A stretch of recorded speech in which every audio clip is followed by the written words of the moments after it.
The IIHF have decided to cancel this year's World Championships, but next year's tournament will take place in Switzerland, which was going to be the host of this year's tournament. This is the showpiece event for the IIHF. This is their crown jewel.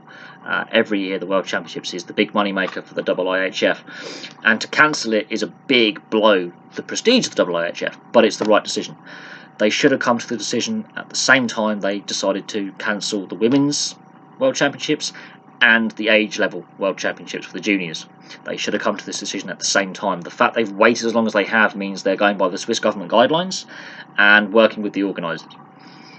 But I think the various federations that represent the national teams have had some input. I think the Italian national team, I think, is in lockdown at this current time, and I think they would have had a lot of input into saying, look, we're a bordering country with Switzerland, we're in a complete national lockdown, there are travel bans in place, there's restrictions on freedom of movement across the country, and logistically, getting fans into Switzerland I think would have been a big no-no, considering that the virus is at different stages around the world.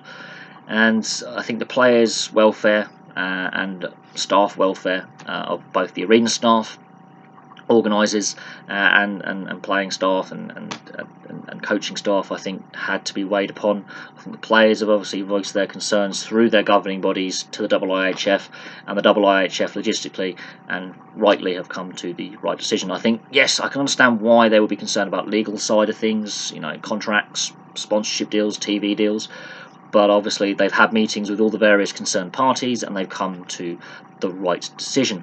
They followed along from UEFA postponing the Euros by a year. They've come to the right decision. Now, most of the attention on the sporting world is now focusing on a couple of leagues and a couple of sporting events. We're now looking at the NRL to make a decision in Australia, considering that the AFL has suspended their season until the 31st of May. So the NRL is having a meeting within the next few hours as I'm recording this video in Sydney. It'll be interesting to see what the NRL's decision is, whether they continue with their season for a few more weeks or whether they go into a suspension of the season, much like the AFL in Australia. And the IOC and the Olympics are facing the most pressure right now to delay the start of the Olympics or move them by a year. And the IOC have been very vague and cryptic in their announcements. There's been no provisional dates put aside as worst case scenario dates where they could be flexible. So it's going to be interesting to see what the IOC do, considering that the IIHF, obviously with the Olympic ice hockey, when the Winter Olympics come around, it's a sanctioned IIHF event. If the IIHF, which would have a very good working relationship with the IOC, have decided to cancel their showpiece event, I think there's going to be pressure put on the IOC now to basically move the Olympics, cancel the Olympics, postpone the Olympics, whatever they have to do. But the Japanese organisers and government are not so keen to do so. It's going to be interesting to see what happens with the Olympic Games. But for now, the IIHF have postponed the World Ice Hockey Championships in Switzerland.